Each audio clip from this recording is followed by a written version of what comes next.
আসসালামু আলাইকুম দর্শক, আজকে আমি রান্না করে দেখাবো দারুণ মজার একটি সবজি। আর আজকের এই সবজি ভাত এবং রুটি বা পরোটা সব কিছুর সাথে কিন্তু পরিবেশন করা যাবে এমন একটি রেসিপি। কিভাবে রান্না করেছি জানার জন্য পুরো ভিডিওটি দেখার অনুরোধ থাকলো।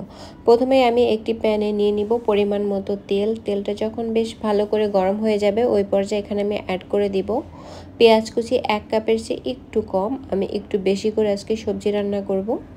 তো পেঁয়াজ কুচি দিয়ে তারপরে এখানে আমি কিছু 1 টেবিল চামচ রসুন কুচিও দিয়েছিলাম। তারপরে 4-5 মিনিটের মতো ভেজে নিয়ে এখানে আমি অ্যাড করে দিয়েছি চিংড়ি মাছ।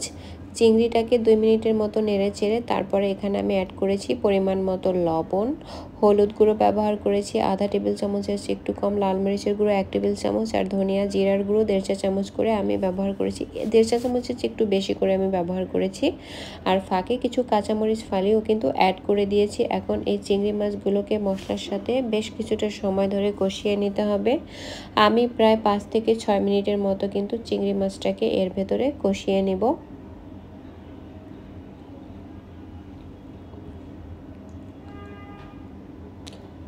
আমি অল্প অল্প করে একটু করে পানি অ্যাড করে মাছটাকে বেশ ভালো করে কষিয়ে নিয়েছি। আর আমার কষানো কিন্তু মোটামুটি হয়ে গিয়েছে।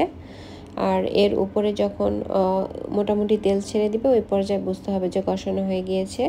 এখন আমি যে সবজিগুলোকে কেটে রেখেছিলাম সবজিগুলোকে দিয়ে দিব। আর আজকে এখানে আমি সবজি ব্যবহার করেছি গাজর, লাউ, বরবটি এবং পটল। এখন সবজিগুলোকে মশলার সাথে বেশ ভালো করে কষিয়ে নিতে হবে। আর এই কাজে কিন্তু আমি এক্সট্রা কোনো পানি ব্যবহার করব না। বেশ কিছুটা সময় নিয়ে আজকে সবজিগুলোকে আমি কষিয়ে নিব। মশলার সাথে সবজিগুলোকে বেশ ভালো করে নেড়েচেড়ে মিশিয়ে দিয়ে তারপরে আমি সবজিগুলোকে কিন্তু ঢেকে দিব।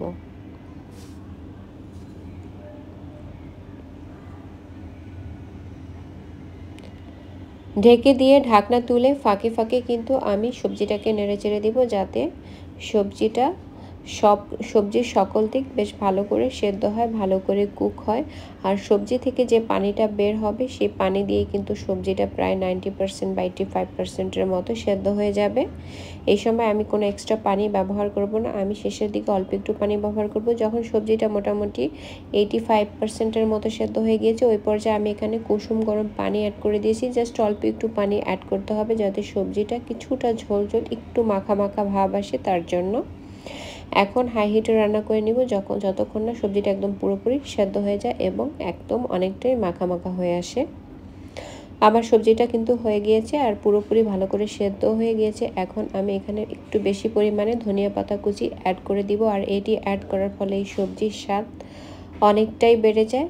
তারপরে আর 1 থেকে 1.5 মিনিটের মতো নেড়ে চেড়ে আর রান্না করে নিব। তো আমার এখন সবজিটা কিন্তু একদম পরিবেশনের জন্য রেডি হয়ে গিয়েছে। এখন গরম গরম ভাত কিংবা রুটি বা পরোটা সব কিছুর সাথেই পরিবেশন করা যাবে। আজকের সবজির এই সহজ রেসিপিটি যদি ভালো লাগে আমার পেজটি ফলো দিয়ে রাখবেন, সেই সঙ্গে লাইক কমেন্ট শেয়ার করে আমার পেজের সঙ্গেই থাকবেন। সবাই অনেক ভালো থাকবেন।